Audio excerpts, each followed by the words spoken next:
నమస్తే, welcome to our channel. నేను సౌజన్య. భీమిలి నియోజకవర్గంలో ఉన్నటువంటి కుసులవాడ గ్రామ పంచాయతీ అంతా కూడా గంటా శ్రీనివాసరావు సమక్షంలో తెదేపాలో చేరడం జరిగింది. అంతేకాకుండా చుట్టుపక్కల ఉన్నటువంటి కొన్ని గ్రామాల్లో కూడా ఉన్నటువంటి వైకాపా నేతలు అందరూ కూడా తెదేపా కండు కట్టుకోబోతున్నారు, ఇది ఇంకా కొనసాగబోతోంది అని చెప్పేసి అంటున్నారు. మరి అంశానికి సంబంధించి మనతో మాట్లాడడానికి, వారి విశ్లేషణని మనతో పంచుకోవడానికి ఈరోజు మనతో పాటు ఉన్నారు సీనియర్ జర్నలిస్ట్ డాక్టర్ దుర్గా వడ్లమని ఉన్నారు. వారితో మాట్లాడదాం. నమస్తే అండి. చుట్టుపక్కల ఉన్నటువంటి కొన్ని గ్రామాల్లో కూడా ఉన్నటువంటి వైకాపా నేతలు అందరూ కూడా తెదేపా కండు కట్టుకోబోతున్నారు, ఇది ఇంకా కొనసాగబోతోంది అని చెప్పేసి అంటున్నారు. ఇప్పుడు కొవ్వాడ కూడా జాయిన్ అవుతున్నారమ్మా. దుక్కువానిపాలెం అని అక్కడ ఇల్లిపిల్లి ముసలయ్య అనే అంటే ఆయన నాయకుడు, వైసీపీ నాయకుడు. అక్కడ ఆయనకి అదే కండువా కప్పి, పసుపు కండువా కప్పి ఆహ్వానించారు. ఇది కాకుండా సర్పంచ్, గ్రామ సర్పంచ్, మిగతా వాళ్ళందరూ కూడా అక్కడ జాయిన్ అవుతున్నారు, అంటే తెలుగుదేశంలో జాయిన్ అవుతున్నారు. దీన్ని మనం ఎలా చూడాలంటే, ఇప్పుడు జగన్మోహన్ రెడ్డి గారి యాత్ర ఎక్కడ సాగుతోంది? విశాఖపట్నంలో సాగుతోంది. భీమిలి అక్కడ దగ్గరే, భీమిలిలో ఇవన్నీ జరుగుతున్నాయి. ఇవాళ ఆయన సభ కూడా జరగలేదు, అంటే పబ్లిక్ మీటింగ్ జరగలేదు. జరగకుండా ఆయన సీనియర్ నేతల్ని కలవటానికి వెళ్తున్నాడు ఆయన. దీన్ని అప్పుడు మీకు అర్థమవుతుంది కదా, దీన్ని ఎలా తీసుకోవాలి అనే దానికి ఇదొకటి మనం చెప్పుకోవచ్చు. సో ఒక పక్క ఆయన గెలుపు లేదు, ఓటమి భయం ఉంది అని మనం ఒక పక్క చెప్పుకుంటున్నాం.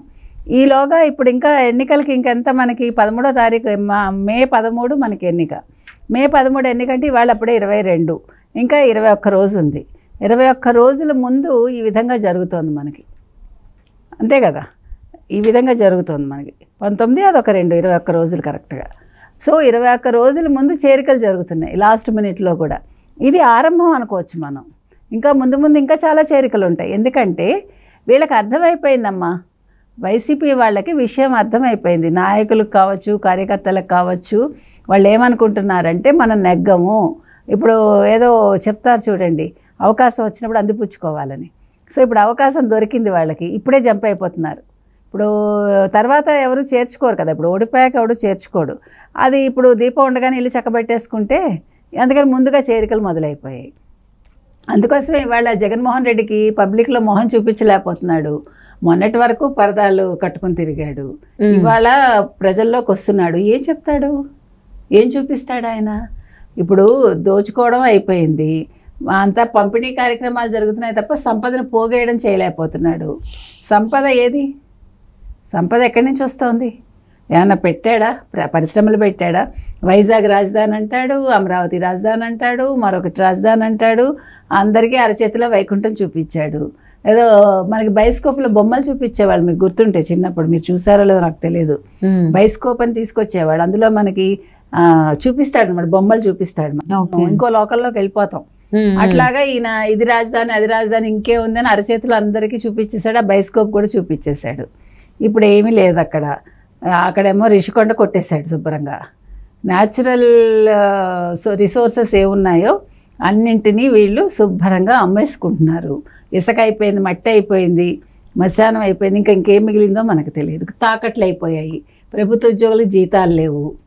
రాష్ట్రం ఎలా ఉందంటే అల్లకల్లోలంగా ఉంది. అప్పులు తెస్తున్నారు, పెట్టను కొట్ట పొయ్యిలో పెట్ట, అట్లాగే ఉంది పరిస్థితి. సో ఇవన్నీ గమనించి నాయకులందరూ ఏదో తొందరపడి ఒక కోయిల ముందే కూసిందిలాగా వీళ్ళు తొందరపడిపోయి, కుయ్యడం కాదు ఇక్కడ, జంప్ చేసేస్తున్నారు. పార్టీలోంచి తెలుగుదేశానికి జంప్ చేస్తున్నారు. ఎందుకంటే తెలుగుదేశం ఇప్పుడు గెలుస్తుంది అనేది నాయకులకి అర్థమైంది, కార్యకర్తలకి అర్థమైంది, ప్రజలకి అర్థమైంది. సో అంటే అలా ఇప్పుడు ప్రజెంట్ భీమిలి నియోజకవర్గంలో ఉన్నటువంటి గ్రామాల వైకాపా నాయకులు అందరూ కూడా తెదేపాలో చేరడం, ఇది జగన్మోహన్ రెడ్డికి గట్టి షాక్ అని చెప్పుకోవచ్చా? తప్పకుండా. ఇప్పుడు అసలు మనకి ముందుగానే సంకేతాలు వచ్చేసాయి, టాక్ కూడా నడుస్తుంది మనకి. ఏమని? ఇప్పుడు మీరు మొత్తం శ్రీకాకుళం, విజయనగరం, భీమిలి, విశాఖపట్నం డెఫినెట్గా తెలుగుదేశం వేవ్ ఉందని అది ముందే వచ్చేసింది టాక్. అందుకు సంకేతాలు ఇవన్నీ మనం చెప్పుకోవాలి. సో జగన్మోహన్ రెడ్డికి కూడా భయం ఉంది. భయం ఉండబట్టే ఆడవాళ్లతోటి గెలిచాడమ్మా, ఆడవాళ్ళని అడ్డు పెట్టుకుని. ఇప్పుడు తల్లి కూడా వెళ్ళిపోయాక విమలమ్మని తెచ్చుకున్నాడు ఇప్పుడు కొత్తగా. ఆ విమలమ్మ అన్న ఆవిడ ఈ ప్రతి జిల్లా తిరుగుతోంది. ఆవిడ తిరగటమే కాకుండా ఆవిడ ఏం చేస్తోంది, చర్చిలకు వెళ్ళి చర్చిల్లో ఆవిడ రాజకీయ ప్రసంగాలు చేస్తోంది. ఈ అభివృద్ధి కార్యక్రమాలు చేశాడు, దాన్ని ఏమంటారు, వీళ్ళందరికీ పథకాలు ఇచ్చాడు, చాలా బ్రహ్మాండంగా ఉంది, మీరు ఓటు వేయండి అని ఆవిడ బైబిల్ పట్టుకుని చర్చిలో ఆవిడ రాజకీయ ప్రసంగాలు చేస్తుంది. సో ఇప్పుడు ఆయనకున్న ఏకైక అస్త్రం విమలమ్మ అనమాట. నెక్స్ట్ భారతీరెడ్డి జగన్మోహన్ రెడ్డి కోసం వచ్చి ఎక్కడైనా ప్రచారం చేసింది? ఆవిడ ఏ జిల్లాకైనా వచ్చిందా? ఒక్క ఆవిడ పులివెందులు కాదు కడప వెళ్తానంటోంది, అది కూడా అవినాష్ రెడ్డి కోసం. అంతే తప్ప ఇంతవరకు ఆవిడ ఎక్కడా చేయలేదు.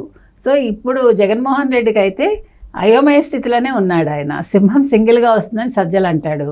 సింహం సింగిల్గా వస్తే ఏమిటి, రాకపోతే ఏంటి? ఇప్పుడు వీళ్ళు ముళ్ళ పందులైనా, వీళ్ళు హైనాలైనా, గుంటనక్కలైనా, మరొకటైనా వీళ్ళందరూ ఒక కూటమిగా ఎందుకు ఏర్పడ్డారు? ప్రజలకు మంచి చేయాలి, ఆంధ్రప్రదేశ్ని రక్షించాలి అని. అందుకోసమే చిరంజీవి మద్దతు ప్రకటించారు. అంతేనా జరిగింది. సో దీనికి వీళ్ళు ఇట్లా మాట్లాడటం అనేది తప్పు. ఏది ఏమైనా కూడా జగన్మోహన్ రెడ్డికి ఇప్పుడు ఫ్యూచర్ అయితే ఇంకేం లేదమ్మా. నెక్స్ట్ మరి ఏం చేస్తాడో చూడాలి. ఓడిపోయాక ఆయన విదేశాలకు పారిపోతాడా, లేకపోతే ఉండి కేసులు ఎదుర్కొంటాడా?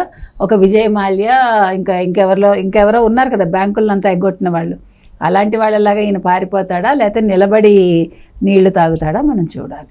అంటే కంటిన్యూగా ఒకదాని తర్వాత అంటే ఒక గ్రామానికి చెందిన తర్వాత ఇంకో గ్రామానికి చెందిన వైకాపా నేతలు ఇలాగా టీడీపీలో చేరడం అనేది అంటే ఆల్మోస్ట్ ఇంకా వైకాపా తుడిచిపెట్టుకుపోతుంది కాబట్టి తెదేపాలో చేరితేనే బెటర్, మనకి కొంచెం పొలిటికల్గా లైఫ్ అనేది ఉంటుంది అనేటువంటి ఉద్దేశంతో అనుకుంటే మరి దీనికి ఎలా అడ్డుకట్ట వేస్తాడు జగన్మోహన్ రెడ్డి?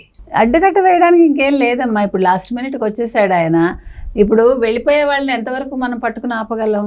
నా దగ్గర సత్తా ఉంటే ఆపగలను. నా దగ్గర ఏం సత్తా ఉంది? ఇప్పుడు డబ్బు ఉంటే ఉండొచ్చు, డబ్బు కాదు కదా ఇక్కడ. రాజకీయ భవిష్యత్తు ముఖ్యం ప్రజలకి. ఇప్పుడు చిన్న నాయకుడు అయినా కూడా ఏం ఆలోచిస్తాడు? భవిష్యత్తులో నాకు ఏదైనా మంచి ఒక పొజిషన్ వస్తే బాగుంటుంది అనుకుంటాడు. ఇప్పుడు పార్టీయే గెలవనప్పుడు నువ్వు డబ్బు ఇస్తే డబ్బు అవసరం లేదు వాళ్ళకి. ఇప్పుడు కూడా పదవులు కావాలి తప్ప డబ్బు అవసరం లేదు.